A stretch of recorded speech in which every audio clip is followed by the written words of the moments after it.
پاهایی برهنه، تیشرت مشکی و شلوار جین در مقابل دوربین می‌ایستد و لبخند می‌زند، گویی فاتح جنگی سخت شده. سر همسر را در دست گرفته و در شهر می‌چرخاند و اسم این کار را غیرت گذاشته است. لبخندی که بر چهره مرد پس از سربریدن همسرش وجود دارد، حاکی از آن است که تحت تأثیر انتظارات اجتماعی توانسته آنچه دیگران از تعریف غیرت و مردانگی به او القا کردند جامه عمل بپوشاند و با افتخار در خیابان قدم بزند. سلام، من تیما هستم. منم نیما هستم. و اینجا اتاق آبیه. سعیده 14 ساله در زاهدان به دست پدرش سنگسار شد. شیدا 16 ساله در مریوان به دست برادرش با چاقو به قتل رسید. رومینا اشرفی 14 ساله از تالش به دست پدرش با داس سربریده شد. فاطمه بریحی 19 ساله از آبادان به دست همسرش کشته شد. مبینا سوری 16 ساله از لرستان به دست همسرش با روسری خفه شد. مونا حیدری 17 ساله از اهواز به دست همسرش سربریده شد. در کرمانشاه دنیا میری دانشجوی یکی از دانشگاه‌ها توسط برادر و پدرش مورد ضرب و شتم قرار گرفت و به قتل رسید. پدر و برادرش مخالف ادامه تحصیل او بودند. گلاله شیخی دختر 25 ساله سقزی فارغ التحصیل رشته حقوق و مشاور حقوقی یک دفتر قضایی بود. کیومرث همسرش با کار کردن گلاله مخالف بود. مشاجره‌ای بین اونها در گرفت و گلاله به دست کیومرث به قتل رسید.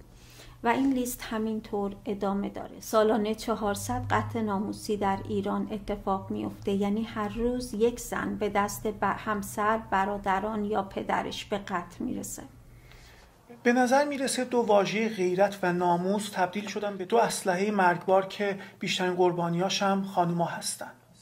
بله. اما واقعا غیرت یعنی چی؟ غیرت از ریشه غیر گرفته شده و به معنی بر نتافتن دیگران هست. در زمانی که زندگی به صورت قبیله‌ای انجام میشد و قوانین مدنی نهادینه نشده بود، یکی از اصول بقای غریبه در واقع شناخت حد و مرز خود، مراقبت از آنچه متعلق به خود هست و شناخت غیر بود. و این غیر در اینجا یعنی بیگانه، یعنی غریبه، یعنی کسی که متعلق به قبیله نیست ولی میخواد وارد قبیله بشه و ورود اون ممکنه بقای قبیله رو به چالش بکشه. در اینجاست که غیرت اهمیت پیدا میکنه، چرا که باید در مقابل این غیر ایستاد تا از غذامون، تا از خونمون مراقبت کنیم و بعد باش بجنگیم و اونو از قبیله بیرون کنیم. غیرت در این معنا یک رفتار عام بین همه موجوداتی هستش که به صورت گروهی زندگی میکنن، چرا که در واقع ورود یک عضو جدید برابر است با غذای کمتر. بله. ترس از دیگران در روابط انسانی هم به چشم میخوره. من مثل اینه که من میترسم که همسرم فرد دیگه رو من ترجیح بده و من اونو از دست بدم. و این ترس در افرادی که دارای ناامنی عاطفی هستن بیشتر هم هست. افرادی که دارای ناامنی عاطفی هستن از عزت نفس پایین و حسادت شدید رنج میبرن. اینها معمولا افراد سلطه‌جویی هستن که با زورگویی میخوان اون کمبود عزت نفسشون رو جبران کنن. و اگرچه این رفتار، این حسادت هم در خانوم ها دیده میشه هم در آقایون، اما وقتی آقایون اونو نشون بدن توی کشور ما اسمش غیرت میشه. و پا به پای غیرت کلمه دیگه هم که تو ایران متداول هست ناموس هستش. بله، اما ناموس یک کمی معناش متفاوته. ناموس در معنای عام به معنی رازه، یعنی چیزی که دیگران نباید بدونن. اما وقتی که در یک جامعه مرد سالار یک آقایی در مورد ناموس صحبت میکنه، منظور زنان خانواده و این زنان خانواده میتونه همسر، خواهر، دختر یا حتی مادر باشه. در چنین مواردی وقتی که زن تبدیل میشه به ناموس، دیگه انسان نیست، تبدیل میشه به یه شی و مردی که مالک اونه صاحب اختیار اونه. که در این حالت اگر که این زن یک رفتاری بکنه که از نظر جامعه ناشایست باشه، مردی که صاحب اون زنه شرمنده میشه. مثل این میمونه که مرد نتونسته مایملک خودش رو کنترل کنه، در نتیجه مردانگیش میره زیر سوال. اینجاست که مرد وارد عمل میشه و برای این که بتونه اعتبارش رو توی اون جامعه به دست بیاره، زن خاطی رو مجازات میکنه که این مجازات در خیلی از موارد میتونه قتل باشه و به این ترتیب ثابت میکنه که نگاه کنید ببینید من هنوز زنهای خانواده‌مو و تحت سلطه خودم دارم. و متاسفانه همین کلمات غیرت و ناموس پرستی توسط نظام جمهوری اسلامی و رسانه‌ها و سیستم آموزش پرورش با کلمه‌هایی مثل مردانگی و شرافت و آبرو مترادف میشه که کلاً دیگه مفهومش عوض میشه، تغییر میکنه. بله واقعاً. وقتی کسی در یک کشور مذهبی بزرگ میشه، به طور دائم و ناگاهانه به وسیله باورهای اون مذهب بمباران میشه. در چنین شرایطی فرد میاد تمام اون باورها رو به عنوان واقعیت میپذیره. به ندرت کسی دنبال چرایی یا چگونگی این باورها میره. به خاطر همین هم هست که وقتی پسرها در کشوری مثل ایران در واقع میخوان وارد دنیای مردانگی بشن، میان رفتار غیرتمندانه پدر رو تقلید میکنن و معمولا هم این رفتار رو میان روی خواهر کوچکتر انجام میدن. بعد معمولا مادرها تو این شرایط وقتی دارن رفتار پسرشون رو نگاه میکنن، برمیگردن میگن وای نگاه کن پسرم مرد شده. اینه که اون پسرم میاد فرض میکنه که آها این رفتاری که من نشون دادم نشونه مردونگیه و چقدر برای من اعتبار آورده. که در واقع اگر ما فکر کنیم میبینیم نه پدر رومینا نه در واقع سجاد شوهر مونا هیچ کدوم قاتل به دنیا نیومدن. اینا هر دوشون 2 کودک خردسال بودن که وقتی اولین بار صداشون رو کلوف کردن و به خواهر کوچیکشون گفتن برو تو خونه نیا بیرون، مامانشون برگشته گفته به به پسرم چقدر بزرگ شده. حتی خیلی از ماها شاهد این بودیم که دخترهای جوان وقتی که دوست پسراشون نسبت بهش غیرت نشون میدن خیلی ذوق زده میشن، خوشحال میشن، چرا که به اشتباه فکر میکنن که خب این حتما منو دوست داره که به من میگه این کارو نکن فلان جا نرو، یا به من احترام میذاره که به من میگه این پوشش رو نداشته باش.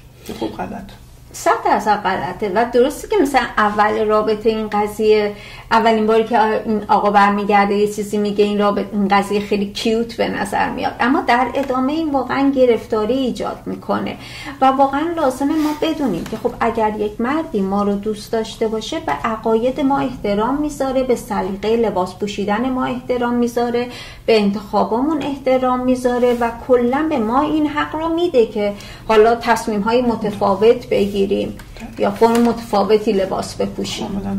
اینقدر ما رو زیر سوال نمیبره، ازمون عیب نمیگیره. درست. و متاسفانه در نظام جمهوری اسلامی گفته میشه که غیرت مرد حافظ امنیت زنه. بله. آخوندا دائما میگن که مرد با غیرت زنش رو از نگاه نامحرم دور نگه میداره و این استدلال بیمارگونه رو میارن که اگر مرد نامحرم همسر شما رو در حالی که آراسته و پیراسته هستش ببینه، از همسر شما خوشش میاد و میاد توی ذهنش داشتن رابطه جنسی با همسر شما رو تصور میکنه. این استدلال ابلهانه که فقط حاصل یک ذهن بیمار و جنسیت زده است، وقتی به صورت 45 سال توی یک جامعه تکرار بشه، میاد به صورت ناآگاهانه در آقایون اون جامعه ترس و شرم ایجاد میکنه. از یه طرف آقایون همیشه این شرم رو دارن که اگر من با خواهرم یا همسرم برم بیرون که همسرم حالا آرایش کرده، لباس قشنگی داره، مردای دیگه ببینن چی فکر میکنن، نکنه برگردن بگن نزن مردش بی غیرته و اینطوری مردونگی من بره زیر سوال. یا یه طرف دیگه میان میگن نکنه همسر من مثلا الان آرایش کرده قشنگ شده یا آقای دیگه بیاد ببینه به این فکر کنه که حالا اینو از چنگ من دراره یا بیاد بهش آسیبی بذاره. در نتیجه درشون ترس ایجاد میشه. نتیجهش این میشه که آقایون بر اساس این ترس و شرم همش دارن ظاهر خانما رو از ظاهر خانما ایراد میگیرن، اینو بپوش اونو نپوش، یا اینکه مرتب دارن رفت و آمد خانم ها رو کنترل میکنن، اینجا نرو اونجا بیا، این حرفا. حالا این وسط هم اگه یه خانومی اعتراض بکنه زود بهش جواب میدن که نه، ما به شما اعتماد داریم، جامعه ناامنه و یک زن تنها امنیت نمیتونه داشته باشه. و طوری هم میگن این جامعه ناامنه انگار که یه مش آدم فضایی اون بیرونن و به زنهای تنها حمله میکنن، در حالی که همین شما آقایی که فکر میکنید که زن تنها امنیت نداره و تا یه زن تنها میبینید به فکر این که یه تومه جنسی راحت گیر آوردید خیز برمیدارید به سمتش، همین شما هستید که جامعه رو ناامن کردید. در واقع این جمله‌ای که زن تنها امنیت نداره و مرد باید همراهش باشه یه همون جمله‌ایه که هم مرد با غیرت بهش اعتقاد دارن هم مرد متجاوز، چرا که همون مردی که میتونه محافظ همسر و مادر خودش باشه میتونه برای یک زن تنها که ناموس کسی نیست یه متجاوز باشه. من فکر می‌کنم اگه کلماتی مثل غیرت و ناموس پرستی رو زیر سوال ببریم خیلی زود بعضی آقایون جبهه میگیرن که خب یعنی چی، ما نسبت به زن و بچه‌مون مسئولیم، ما باید از اونا مراقبت به عمل بیاریم. بله البته، اما باید بدونیم که در مسئولیت پذیری در واقع همون ناموس پرستی یا غیرتمندی نیست.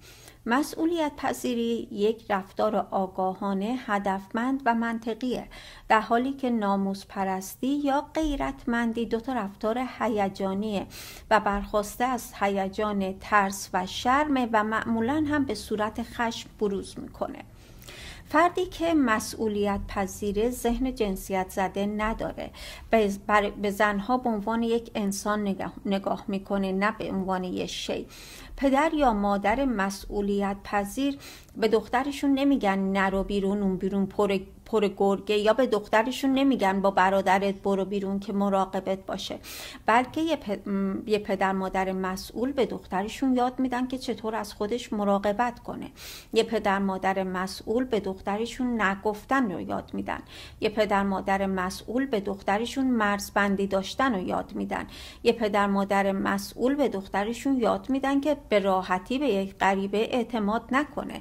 و بعد یک پدر مادر مسئول به دخترشون میگن عزیزم نکنه یه وقت این جمله به زبونت بیاد که وای اگر بابام بفهمه چی میشه. نه، بابایی همیشه اینجاست و همیشه آغوشش به روی تو بازه و هر مشکلی که پیش اومد تو میتونی بیای پیش بابا، میتونی بیای پیش مامان، با اونا مطرح کنی و اونا برای این مشکل راه حل پیدا میکنن. درست، کاملا. و در همین راستا من فکر کنم والدین آگاه به پسرشون یاد میدن که چطور در تأمین امنیت جامعه سهیم باشن. به پسرشون یاد میدن که مثلا متلک انداختن و دست درازی و یا اذیت کردن زنها اصلا کار باحال و مثلا مردانگی نیستش. و به بچه‌هاشون یاد میدن که چطور یه ارتباط یه رابطه سالم با جنس مخالف برقرار بکنن. بله درسته، واقعا یک پدر و همسر مسئول عشق و محبت رو نثار همسر و فرزندش میکنه، نه اینکه با پرخاشگری اونها رو از خودش دور کنه که برن عشق و محبت رو جای دیگه جستجو کنن. ما لازمی که به جای چوب و چماق غیرتمندی و ناموس پرستی با آگاهی، مسئولیت و عشق ورزی از خانوادمون مراقبت کنیم. پدری که با داست دخترش رو میکشه، همسری که با چاقو همسرش رو میکشه، در واقع مصادیق افرادی هستن که برداشت نادرستی از مراقبت از خانواده رو به نمایش گذاشتن.